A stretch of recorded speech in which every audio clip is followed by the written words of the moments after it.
Hello guys, good morning to all of you. Welcome to learn with Lakshmi Sharma. आज है 30 मई 2022 और आज हम 29 मई और 30 मई दोनों के ही करंट अफेयर्स डिस्कस करेंगे। इस वीडियो में आपको संडे और मंडे दोनों के ही टॉप 20 करंट अफेयर्स कवर किए जाएंगे, जिसके साथ साथ आपको डिटेल्ड एक्सप्लेनेशन भी मिलेगा और इस वीडियो की PDF आप डिस्क्रिप्शन लिंक पर जाकर डाउनलोड भी कर सकते हैं। तो चलिए गाइज स्टार्ट करते हैं आज की video. Our first question is Which boxer athlete has been elected as IBA's Athletes Committee Chair? IBA की एथलीट समिति के अध्यक्ष के रूप में किस मुक्केबाज एथलीट को चुना गया? आपके ऑप्शंस है मैरी कॉम, जरीन खान, लवलीना बोरगोहेन या अमित पंघाल। इसका आंसर है ऑप्शन सी, लवलीना बोरगोहेन। लवलीना बोरगोहेन जो आसाम की बॉक्सर हैं और जिन्होंने टोक्यो ओलंपिक 2020 में ब्रॉन्ज मेडल जीता था, इन्हें हाल ही में इंटरनेशनल बॉक्सिंग एसोसिएशन के एथलीट्स की कमेटी का अध्यक्ष बनाया गया है। इस कमेटी के अध्यक्ष के इलेक्शन में इन्हें सबसे ज़्यादा वोट्स मिले हैं और ये इलेक्शन 2022 विमेंस वर्ल्ड चैंपियनशिप में आयोजित की गई थी।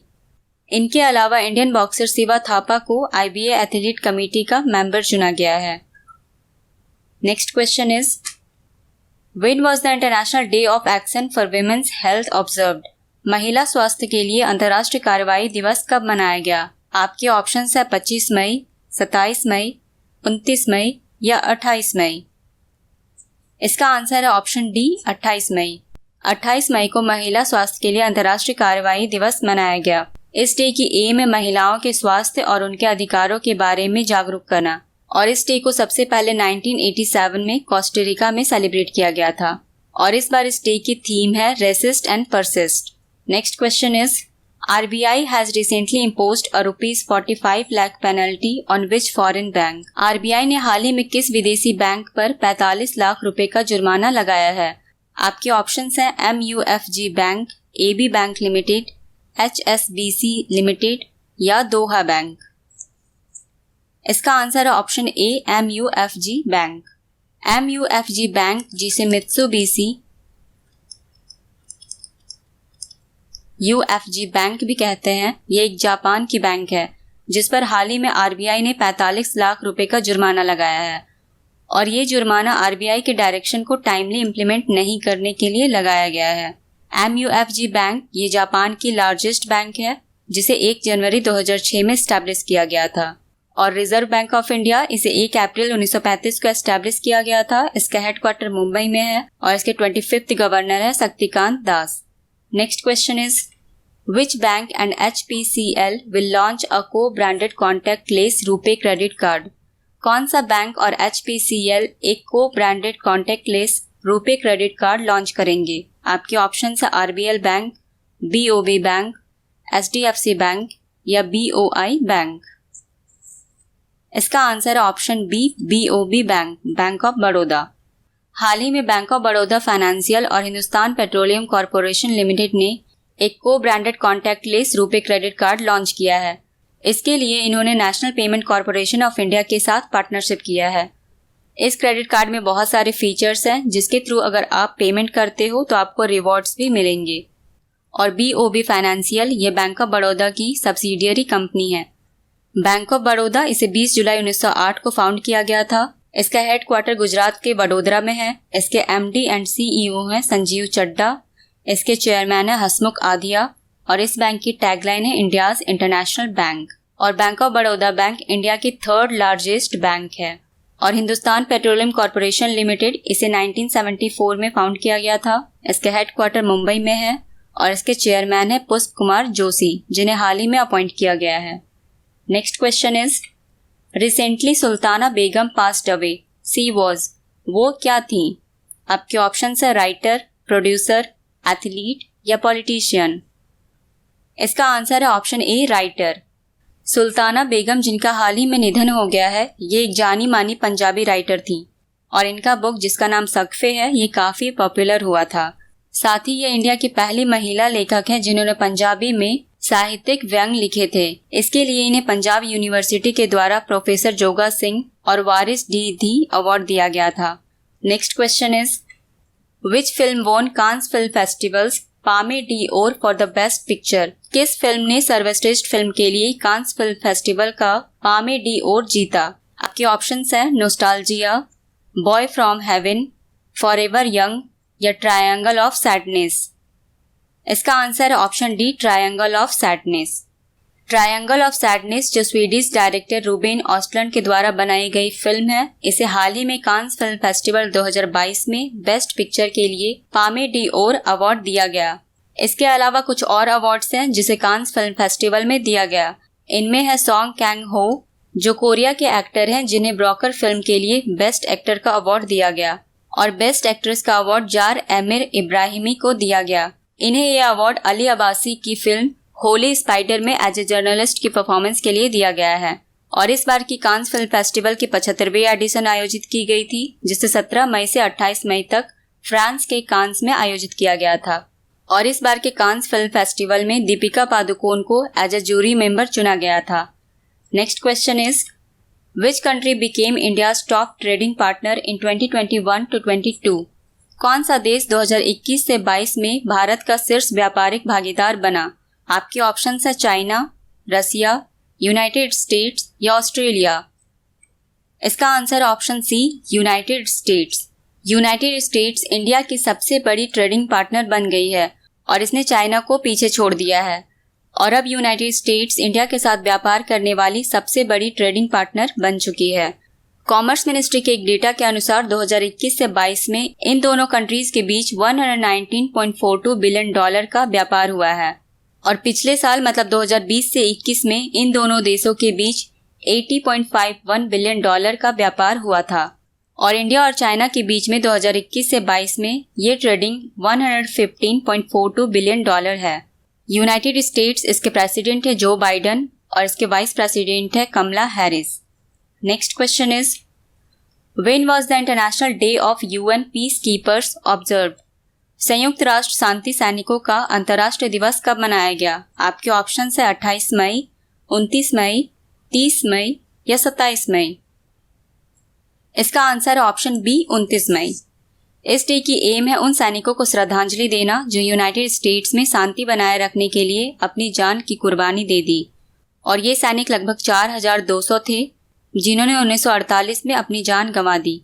इन्हीं सैनिकों को सम्मानित करने के लिए हर साल इस डे को सेलिब्रेट किया जाता है। और पहली बार इस डे को 29 मई 1948 को मनाया गया था, जिसके मिशन का नाम था यूएन ट्रूथ सुपरविजन ऑर्गेनाइजेशन। और इस बार इस डे की थीम है people, peace, progress, the power of partnership. Next question is, which film has won the L'Oeil d'Or award? किस फिल्म ने ये अवार्ड जीता है? आपके ऑप्शन है all song to war, deadline contenders, the hand of God या option D all that breathes. इसका answer है option D all that breathes. ये एक डॉक्यूमेंट्री फिल्म है जिसे फिल्म मेकर शौनक सेन ने बनाई है और इस फिल्म को 2022 का लियोल डी ओर अवार्ड दिया गया। इस अवार्ड की प्राइस मनी थी 5000 यूरोज। यूरो फ्रांस की करेंसी है। और लियोल डी ओर डॉक्यूमेंट्री अवार्ड, जिसे गोल्डन आई अवार्ड भी कहा जाता है, इसे 2015 में ला स्कैम ने कांस फिल्म फेस्टिवल के साथ मिलकर एस्टैब्लिश किया था। अगला क्वेश्चन है, recently which INS decommissioned after 34 years of service? हाल ही में किस INS को 34 साल की सेवा के बाद सेवा मुक्त कर दिया गया? आपके ऑप्शन है INS बगसीर, INS सूरत, INS गोमती या INS Vajir. The correct answer is option C, INS Gomti. INS जिसे इंडियन नेवल शिप कहते हैं।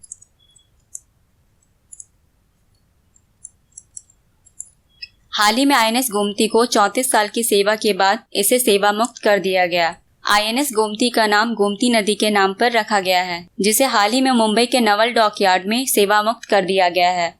सेवा मुक्त का मतलब अब इसे रिटायर कर दिया गया है, अब इसे किसी भी ऑपरेशन के लिए यूज नहीं किया जाएगा। इस शिप को 16 अप्रैल 1988 में कमीशन किया गया था और ये पश्चिमी बेड़ी की सबसे पुरानी वॉरियर शिप है। इस शिप को समुद्र की सुरक्षा के लिए 2 बार अवार्ड भी दिया गया था। इसे पहला अवार्ड 2007 से 8 में मिला था और दूसरा अवार्ड 2019 से 20 में मिला था। और इंडियन नेवी के चीफ है R Hari Kumar. Next question is, which edition of the Mumbai international film festival begin? Mumbai अंतर्राष्ट्रीय फिल्म महोत्सव का कौन सा संस्करण शुरू हुआ? आपके ऑप्शन है 17th, 12th, 15th या 19th। इसका आंसर ऑप्शन ए 17th। Mumbai international film festival, जिसे 29 मई से 4 जून तक मुंबई के नेहरू सेंटर ऑडिटोरियम में आयोजित किया जाएगा। इस बार इस फिल्म फेस्टिवल की 17th एडिशन आयोजित की जाएगी। इस फिल्म फेस्टिवल में नेशनल और इंटरनेशनल कंपटीशन कैटेगरी के 119 फिल्मों की स्क्रीनिंग होगी और नॉन कंपटीशन कैटेगरी के 264 फिल्मों की स्क्रीनिंग होगी। Next question is which bank of Japan received approval to open a branch at GIFT City. GIFT City में शाखा खोलने के लिए जापान के किस बैंक को मंजूरी मिली। आपके ऑप्शन है development bank of Japan, MUFG bank, Mizuho bank या option D the Sensu bank. इसका आंसर है option B MUFG bank. MUFG bank जो एक जापानीज बैंक है, ये अहमदाबाद के Gujarat international financial tech city में अपना ब्रांच खोलेगी, जिससे विदेशी लेन देन आसानी से किया जा सके। इस ब्रांच को खोले जाने के बाद अब इंडिया में इस बैंक के 6 लोकेशन हो गए हैं, जहां इस बैंक के ब्रांचेस खोले गए हैं। इससे पहले मुंबई, दिल्ली, बेंगलुरु, चेन्नई और राजस्थान के निमराना में इसके ब्रांचेस खोले जा चुके हैं। जापान, इसकी कैपिटल है टोक्यो और इसके प्राइम मिनिस्टर है Fumio Kishida. Next question is as per the SBI, India's GDP growth to be dash in financial year 2022। SBI के अनुसार वित्त वर्ष 2022 में भारत की GDP वृद्धि क्या होगी। आपके ऑप्शंस हैं 8.7 to 8.9%, 8.5 to 8.7%, 8.2 to 8.5% या 8.2 to 9.1%। इसका answer option C 8.2 to 8.5%। State Bank of India के अनुसार वित्त वर्ष 2022 में इंडिया की GDP ग्रोथ 8.2% से लेकर 8.5% के बीच रहेगी। स्टेट बैंक ऑफ इंडिया इसे 1 जुलाई 1955 को फाउंड किया गया था। इसका हेडक्वार्टर मुंबई में है। इसके चेयरमैन है दिनेश खारा और SBI ग्रुप के चीफ इकोनॉमिक एडवाइजर है सौम्या कांति घोष।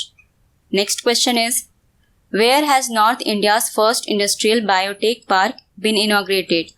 उत्तर भारत के पहले औद्योगिक बायोटेक पार्क का उद्घाटन कहाँ किया गया है। आपके ऑप्शन है हिमाचल प्रदेश, जम्मू एंड कश्मीर, उत्तराखंड या उत्तर प्रदेश। इसका answer option B Jammu and Kashmir.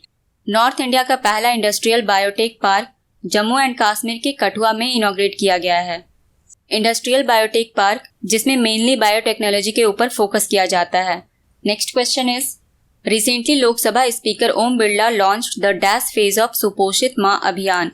हाल ही में लोकसभा अध्यक्ष ओम बिरला ने सुपोषित मां अभियान के कौन से चरण का शुभारंभ किया। आपके ऑप्शन है सेकंड, फर्स्ट, थर्ड या फिफ्थ। इसका answer option A second. Lok Sabha speaker Om Birla ने सुपोषित मां अभियान की सेकंड फेज को राजस्थान के कोटा में लॉन्च किया। इस अभियान के अंतर्गत लगभग 3000 महिलाओं को न्यूट्रिशन किट्स 9 महीनों के लिए दिए जाएंगे, जिसमें उन्हें अनाज, दवाइयां इत्यादि पोषक तत्व दिए जाएंगे और इन महिलाओं का मंथली हेल्थ चेकअप भी किया जाएगा। इस स्कीम को पहली बार 2020 में 1000 महिलाओं के लिए शुरू किया गया था। Next question is which company recently launched the loan against shares scheme for stock investors. हाल ही में किस कंपनी ने शेयर निवेशकों के लिए शेयरों पर ऋण योजना शुरू की। आपके ऑप्शन है Tata capital limited, Bajaj finance limited, Aditya Birla finance limited या मुथूट फाइनेंस लिमिटेड। इसका आंसर ऑप्शन ए Tata capital limited. Tata capital limited ने हाल ही में लोन अगेंस्ट शेयर नाम से एक स्कीम को लॉन्च किया है, जिसमें जो स्टॉक मार्केट के इन्वेस्टर्स हैं उन्हें 5 करोड़ तक का लोन दिया जाएगा। Next question is name the Indian navy warship of Talwar class that was used to test the Indian navy surface to air missile system. Talwar वर्ग के भारतीय नौसेना के उस युद्धपोत का नाम बताइए जिसका इस्तेमाल भारतीय नौसेना की सतह से हवा में मार करने वाली मिसाइल प्रणाली का परीक्षण करने के लिए किया गया है। आपके ऑप्शन है INS तरकश, INS तेज, INS त्रिकंत या INS त्रिशूल। इसका आंसर ऑप्शन बी INS तेज। ये सारे वॉरशिप्स तलवार वर्ग में आते हैं, जिसमें हाल ही में INS तेज को इस परीक्षण के लिए यूज किया गया है। मेनली मिसाइल 3 तरह के होते हैं। पहला है एयर टू एयर, जिसमें हवा में रहते हुए ही किसी भी एयरक्राफ्ट या मिसाइल को मारा जा सकता है। दूसरा है सरफेस टू एयर, जिसे मैंने अभी बताया, और तीसरा है एयर टू सरफेस। इसमें हवा से सतह पर किसी भी मिसाइल को नष्ट किया जा सकता है। Next question is when is the international average day celebrated every year. अंतर्राष्ट्रीय एवरेस्ट दिवस हर साल कब मनाया जाता है? आपके ऑप्शंस है 23 मई, 26 मई, 29 मई या 30 मई। इसका आंसर है ऑप्शन सी 29 मई। हर साल 29 मई को अंतर्राष्ट्रीय एवरेस्ट दिवस मनाया जाता है। पहली बार 2 लोगों ने एवरेस्ट पर चढ़ाई की थी, जिनका नाम था तेंजिंग नोर्गे, ये नेपाल की माउंटेनियर थी, और दूसरी माउंटेनियर थी एडमंड हिलेरी, ये न्यूजीलैंड की माउंटेनियर थी। पहली बार इन 2 लोगों ने माउंट एवरेस्ट पर चढ़ाई की थी। इसी अचीवमेंट की याद में हर साल 29 मई को अंतर्राष्ट्रीय एवरेस्ट दिवस मनाया जाता है। और नेपाल ने 2008 में इस डे को मनाने का फैसला लिया था, जब माउंटेनियर एडमंड हिलेरी का निधन हो गया था। माउंट एवरेस्ट, जो दुनिया की सबसे ऊंची माउंटेन है, ये नेपाल में स्थित है और इसका नेपाली नाम सागरमाथा है। इस पर चढ़ाई 2 तरफ से की जा सकती है। पहला है नेपाली रास्ता और दूसरा है तिब्बतियन रास्ता। और तिब्बत लैंग्वेज में माउंट एवरेस्ट को कोमोलुंगमा कहा जाता है। अगला क्वेश्चन है, where has BCCI made a Guinness Book of World Records for making the largest jersey in the world? BCCI ने दुनिया की सबसे बड़ी जर्सी बनाने का Guinness Book of World Record कहाँ बनाया? आपके ऑप्शंस है मुंबई, कोलकाता, अहमदाबाद या पुणे। इसका आंसर है ऑप्शन सी अहमदाबाद। इस वर्ल्ड रिकॉर्ड को BCCI ने अहमदाबाद के नरेंद्र मोदी स्टेडियम में क्रिएट किया है, जिसमें दुनिया की सबसे बड़ी क्रिकेट जर्सी को दिखाया गया। और इस अचीवमेंट को BCCI ने IPL सीजन 15 के फाइनल से पहले अचीव किया है। इस जर्सी की लंबाई है 66 मीटर और इसकी चौड़ाई है 42 मीटर, जिसमें आप देख सकते हैं इसमें नंबर 15 रखा गया है, क्योंकि इस बार IPL सीजन का 15th एडिशन खेला जा रहा है। इसके अलावा इस जर्सी में जो टीमों ने खेला है उसका लोगो लगा हुआ है। ये फाइनल गुजरात टाइटंस और राजस्थान रॉयल्स के बीच खेला गया, जिसमें IPL सीजन 15 की विजेता टीम बनी गुजरात टाइटंस। अब जबकि इस जर्सी को BCCI ने अनवील किया है, तो BCCI का फुल फॉर्म होता है board of control for cricket in India. इसे 1928 में फाउंड किया गया था। इसका हेडक्वार्टर मुंबई में है। इसके प्रेसिडेंट है सौरभ गांगुली और इसके सेक्रेटरी है जय शाह। अगला क्वेश्चन है, in the ISSF junior world cup 2022 India has won dash medals?